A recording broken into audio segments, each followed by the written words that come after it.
If you are wondering if you can use your Samsung Galaxy Tab A11 as an additional display or a second monitor for your computer, then the answer seems to be unfortunately no. At least by default, there is no option, let's say in quick settings, that can be used in order to use your tablet as a monitor or display.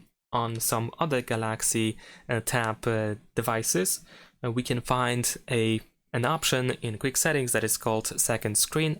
But unfortunately, in the case of Galaxy Tab A11, this feature seems to be not available. It seems to be not existing.